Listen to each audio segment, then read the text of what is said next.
انتهایی واجب القدر مشرانو کشرانو ورونو تر کوم ځای چې اواز رسي اوریدونکو خویندو میندو او لونو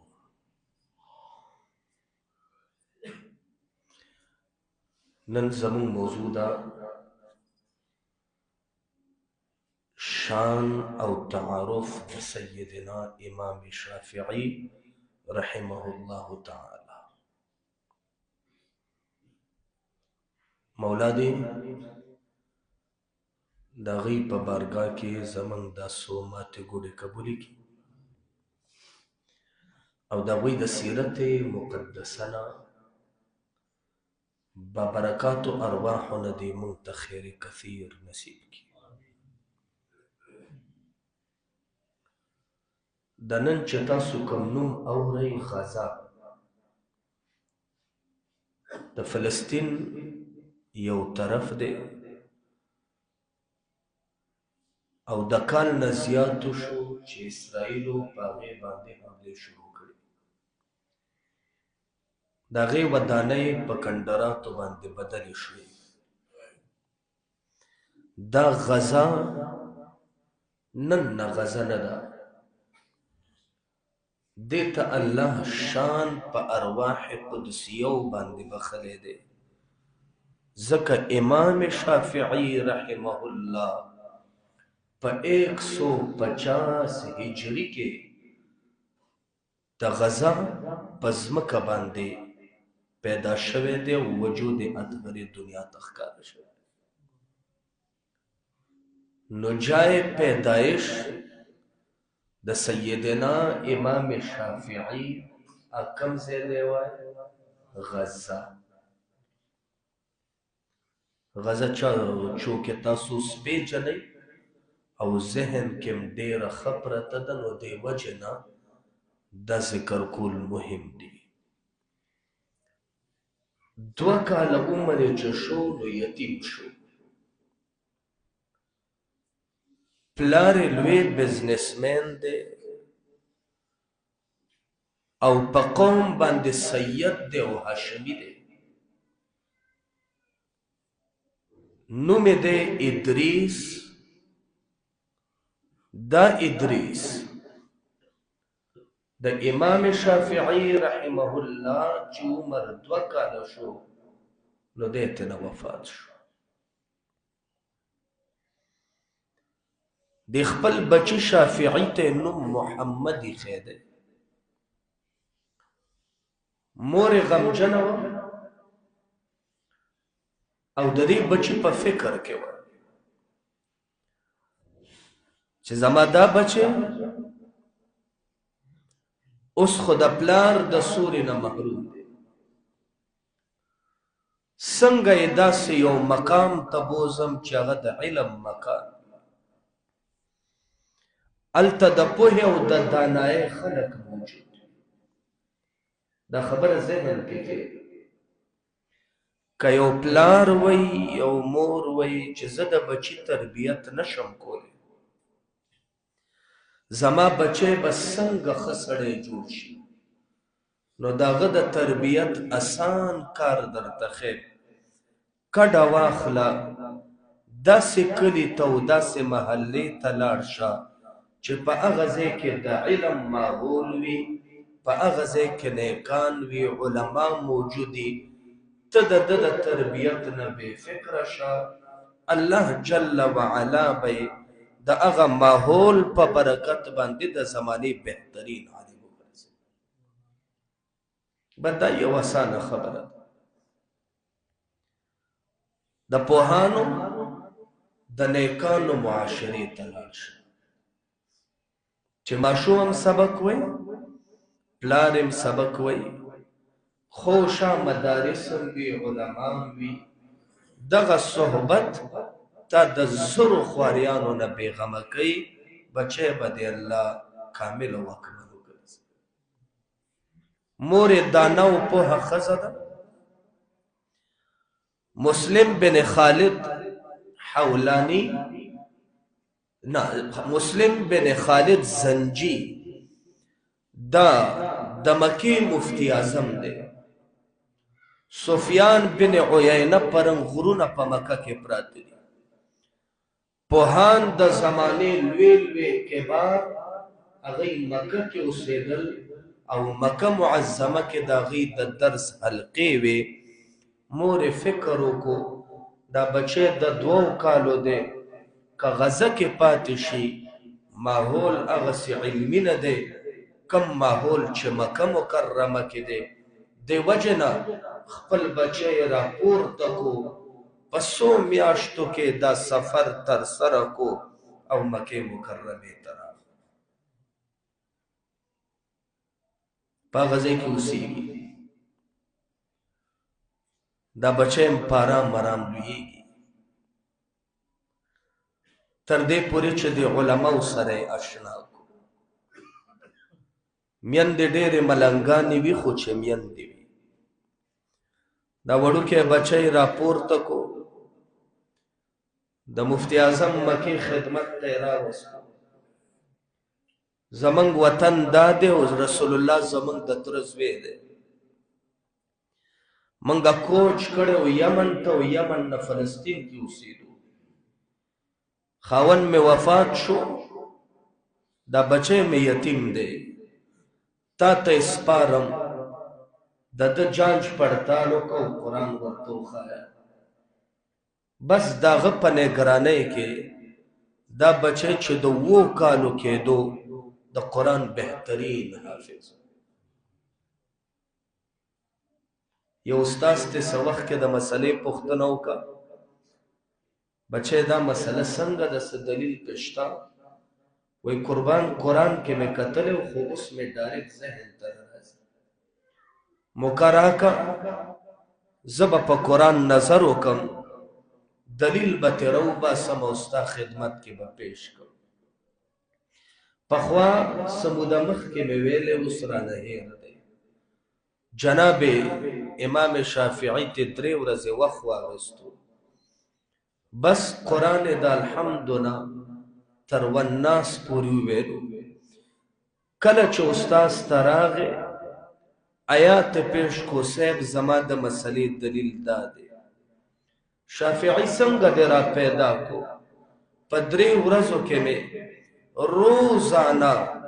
3 ځل قرآن د الحمد نه والناس پورې ختم کړی. 3 ورځې مهلت مې اغستی و، 9 ځل مې پکې قرآن ولوستو، دلیل مې راوویسته او ستا خدمت ته مې پیش. داسې بلا حافظه الله ورکړي. 7 کاله عمر کې قرآن حفظ کو. شوق یو نشانه بازۍ سره نښه ویشتل دا یې شوق. یو ورځ میدان ولګېدو، مکه کې ځوانان نښه وړي.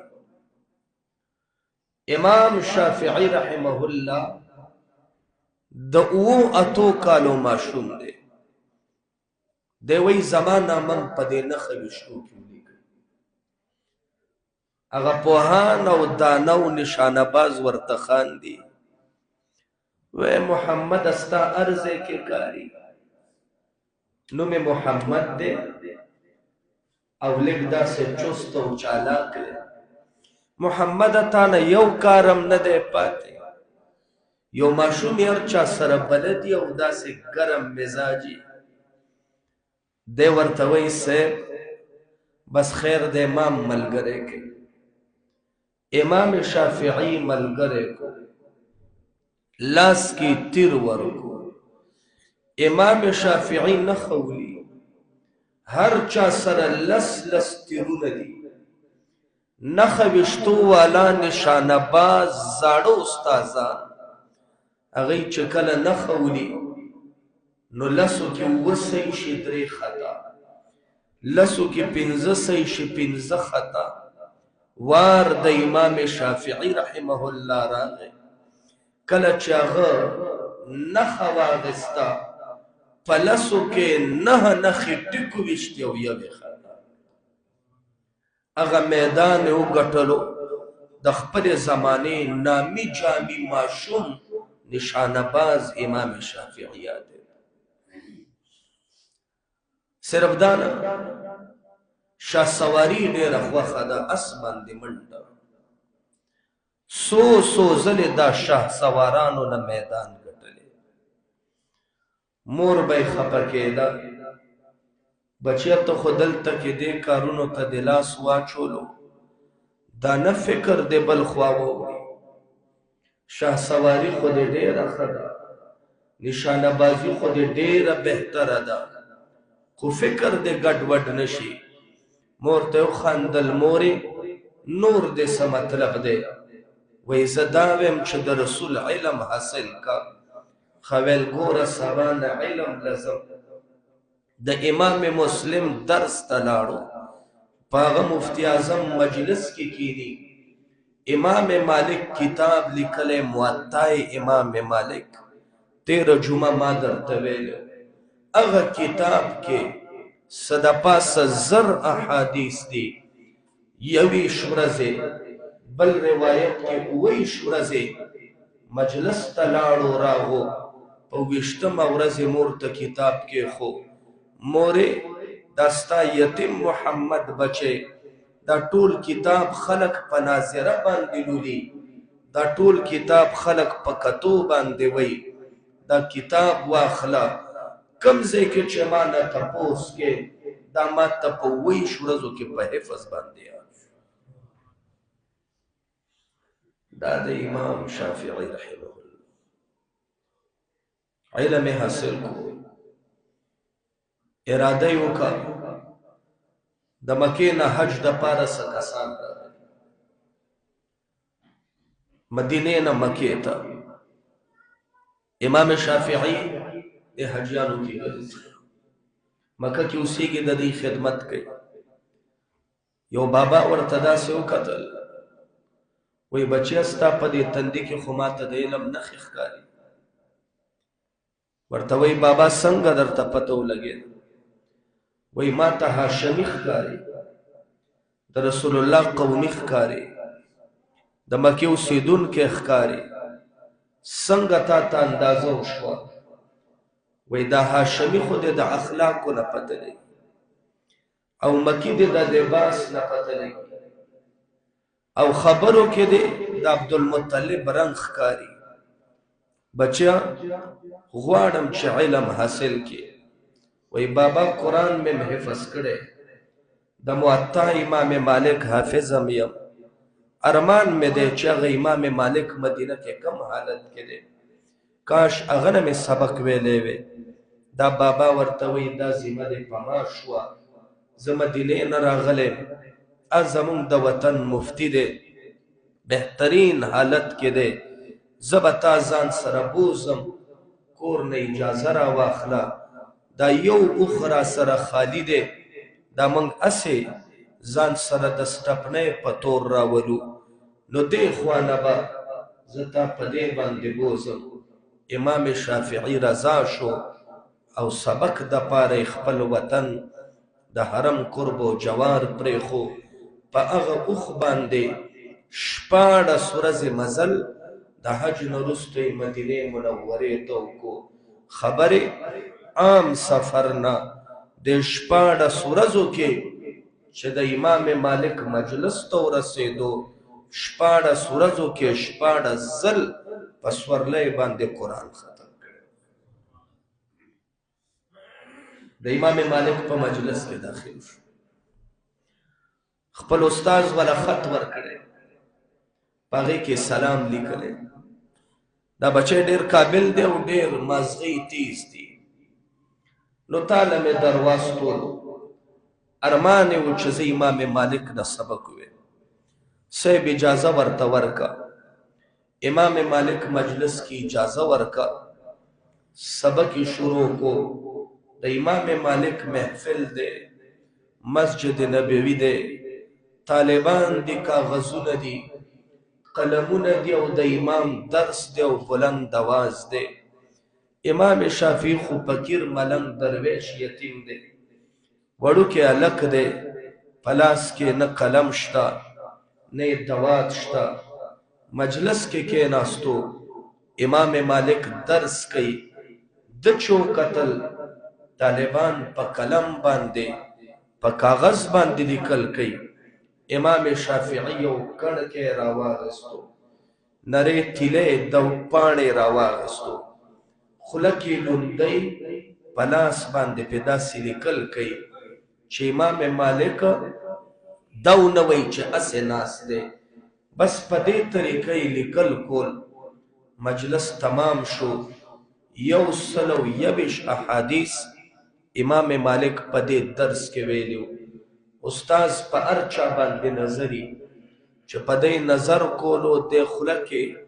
ډکې وی او په لاس په توکاڼو لیکل کوي. راوی بللو بچیا ته خو د ډېر لوی سړي په شفارس راغستی، تاکې خدای علم نښې ښکاري، ته خو هاشمي او سید ای بچیا تا دومره بې ادبي د رسول الله دا حدیث دومره بې ادبي توکاڼو باندې ته په لاس لیکل کې کم دیو ښایسته دیو لیکل ویسه تا نه حیا راتله. ټول طالبان لیکي او کما نه لیکلی، نو ستاسو به ګمان دا و چې دا طالب نالیک او غبي. په توکاڼو باندې ماتم پته ده چې څه نه ښکاري، خو قربان قلم ما په لاس هسې خوځو، ستا ټکي مې په زړه باندې نقش کول. 120 احادیث دې ویلي، ما تا ډر وکړه ټول مې په سینه کې یاد کړي محفوظ. ستا د خولې نه یو ځل وتو سره زما د دل او دماغ په تختې باندې نوشته کېدل. امام مالک ورته وی 10 احادیث وایا. امام شافعي احادیث شروع کړل. کم ځای امام مالک څه تشریح کړی هغه تشریح کوي، کم ځای امام مالک کم الفاظ ویلي هغه الفاظ وی، کم ځای امام مالک متن څنګه لوستی هغسې متن لولي، څنګه یې سند رسولی هغسې سند رسوي. صرف 10 احادیث نه 120 احادیث په هغه مجمع کې امام مالک لوستي، هغه یو ځل اورېدو سره امام شافعي 120 احادیث استاذ دی. دا کامله حافظه ده، دا په د الله نظر کرم. امام مالک ورته دعوت وکړ، بچیا ته خو ډېر قابل سړی، نن ماسخوتن روټۍ دی زما کور کې ده او نن به زما کور کې ما سره میلمه یو دبی، ځکه عمومي خو طالبان جومات او مدرسه کې وکړي. هغه ته وویل نن به ته زما بیټک کې پاتې کېږي. کور ته یې بوتلو، د امام مالک لونه عالمان دي. ورته وایي بچی نن داسې ناشنا میلمه راغلی چې حافظه یې عجب ده، علم په انتها ته رسېدلی، پوهه او دانایي الله ورکړې او سید زاده دی. بچیا خدمت کې کمی ونه شي. روټۍ تیاره شوه، کمرې ته راواستولی شوه. امام شافعي د امام مالک شاګردي کوي. په کمره کې روټۍ پرته د امام مالک سره یې وخوړه. سبا شو، شپه تېره شو.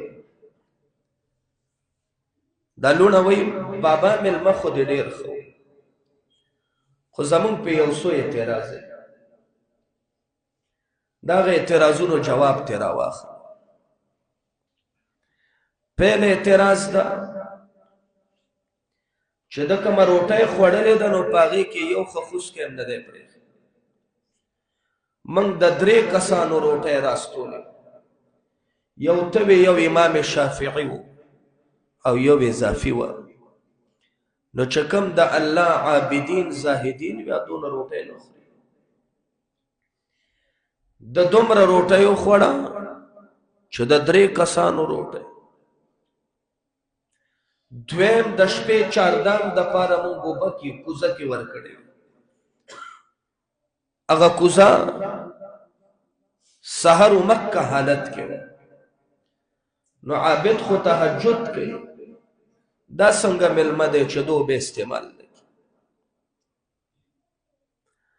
او دریم دی د سحر مونځ ته تا سره لاړ، نو 14 نه دی کړی جومات کې انتظام نشته نو ده خو به لازمن اوږده شپه و خوب کړی نو تا سره اودس بې اودسه څنګه مونځ کړی امام مالک پوی او دانا و خو امام شافعی ته وایي زما د کور تا باندې دا اعتراض امام شافعی رحمه الله ورته فرمایي استاد محترمه روټۍ مې ډېرې خوړلي خو ستا د کور نه چې کومه روټۍ راووته داسې سوتره او حلاله او پاکه وه او داسې د نور نه ډکه وه ما ویل که نن دې کې نوړی پاتې شي شافعي بیا به کله داسې کېږي چې داسې پاک او طیبه او حلاله روټۍ ووینې راځه د لوی رب فضل دی ټوله وخوره چې برکت پې درته حاصل شي چې کله مې روټۍ وخوړه نو ما ویل دا روټۍ غذا مې وجود کې حل شوه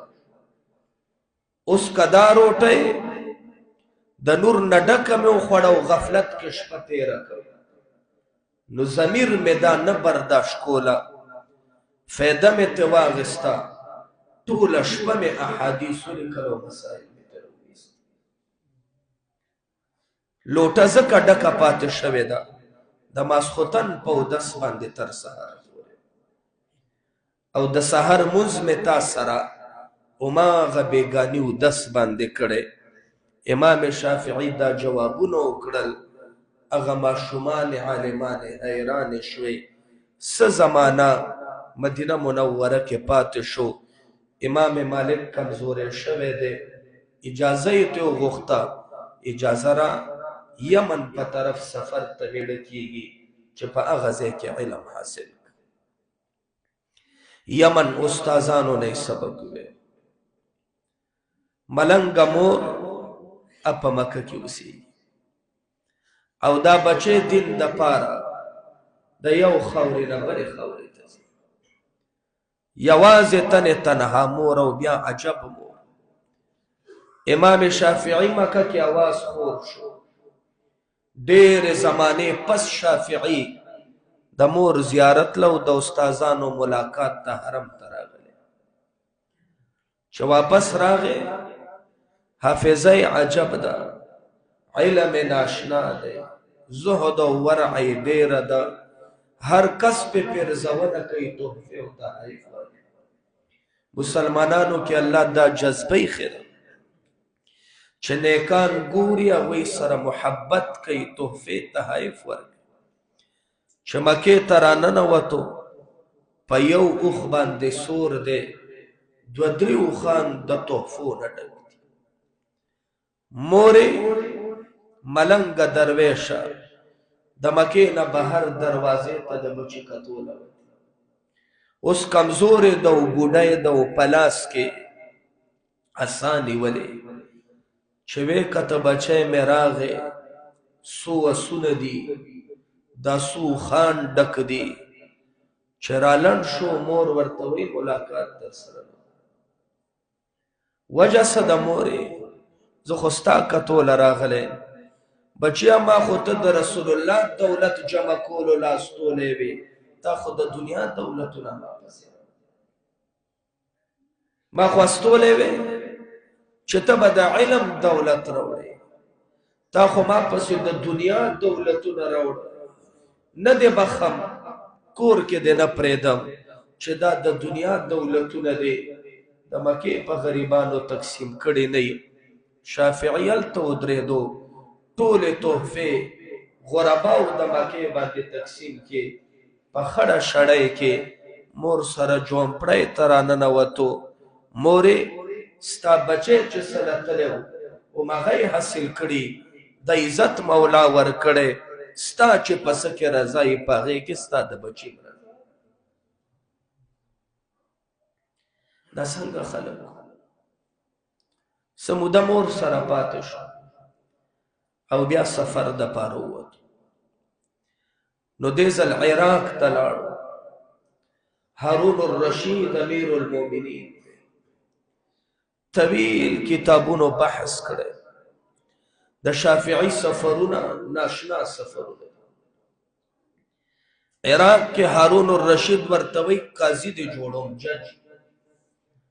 تب قضاوت کې زما بادشاہی در سره نیمو زما جایداد در سره نیمو زما حکومت در سره نیمو څنګه دې جون غواړي تب هغسې جون دله جوړوم صرف قاضي شاه امام شافعی ورته وی هارون الرشیده ټوله بادشاہی کرا کے نمنا ټول حکومت کا راسپار د دنیا ټول دولت بخپو کے ډیرے کے او صرف دا ډیپټی را کے چې قاضی ته سحر دروازه کلاوه او بندوه او ماخام چې قاضی وزي دروازه لاک کوا پزاد د خالق مې دې کسلی ستا ټوله بادشاہی زه په دې کار نه قبلوم دا خلا لري د چې تمہاره قاضي جوړ د هارون الرشید په محفل کې زما استاد چراغ او د رهبر د قائد او د لیډر امام اعظم ابو حنیفه رحمه الله دغه کشر شاگرد امام محمد سره ملاقات شو امام محمد نابغه زمانه ده پد کې ډېر خو خوونه وکتل خبره ور سره وک بچه سبق وې او وې زه د امام اعظم ابو حنیفه شاګرد مو د قاضي ابو یوسف خو خدینه ده چې درته د امام فقه وې ولې نه سو کال پورې د امام محمد شاګردي وکا چې زما استاد د امام کشر طالب دی او هغه سره سبقونه حاصل کړل په دې عراق کې اوسېدو بېشماره طالبان پیدا که خپل سبق د امام محمد نو ویلو او استاد شو د امام احمد ابن حنبل دغه پرن خلکو شاګردي لاړو دا ځای پرېښو عراق نه د مصر په طرف په مصر کې سبقونه حاصلوي خو اوس عمر 50 ته رسېدلی په مصر کې درس او تدریس کوي خلکو ته خیر رسوي څو استادانو نه سبق ویلو څو ته خیر ور په مصر کې ورځ شپې تېرېدې یو ځل واپس راغی خپل کلي ته مور وفات شوه د روضې زیارت وکړو بیا لاړو د مصر په طرف عبدالرحمن بن حکم طالب ورسره دی خدمت کوي په مصر کې خدمات کول چې 29 رجب شو امام شافعی ته د باوسیرو بیماری پیدا شو ا بیماری زیاته شو هغه وخت کې علاجونه د صحت کې ورځ شپې تکلیف کې تیرولې خیر ژوند وفا ونکا 204 هجری دا ټول ټال عمر 450 کا د ټول دنیا امام دی ټول دنیا کې راج دی په 450 کال کې دومره لوی نوم جوړ کړ 204 هجری 450 کال عمر 29 رجب دے ماسختن مزن رست وقت دے شپد جمعه دا امام شافعی دے بے وفا دنیا تالویدہ ویلی انا للہ و انا الیہ راجعون بے یار و مددگار اس سوک ملگر ہے نا اس سوک رشتہ دار اس سوک دا قبیلے او دا خاندان بس طالبان او طول عمر پا سفر کی اغا امام دا دی دنیا دلار سحر دا جمعه پا ورزبان دی ما خام مزن رستو دا امام شافعی جنازہ دا خپل وقت گورنر دا مصر حضیریو کا دا غوی جنازہ اکڑا او بیا یو مغزه کې دا غوی تدفین کړي لوی مجاهد سلطان صلاح الدین ایوبی چې کله هغه دا وطنونه فتح کړل د امام د روضې مخې ته یو لوی جومات جوړ کو د هغه په یاد کې مدرسه جوړه کا تر ننه پورې فیض او انوارات د هغه امام د روضې چار چاپېره نه خواره دي 450 کاله عمر او ټوله دنیا کې د امام اعظم نه وروستو د چا د فکر چراج دی نو هغه امام شافعي دی عشق او محبت آقا سره حد درجه دی هم اشعار لیکلی دي هم نابغه زمانه دی هم د فقه بسیار کتابونه یې لیکلي امت ته لوی دولت او لوی خیر پرېښی جزا الله عنا زمنګ د طرف نه دی الله د هغوی په بارګاه کې دا څو خبرې قبولې کړي هدیه او سلام دې پیش کړي په آخر دعوانا ان الحمد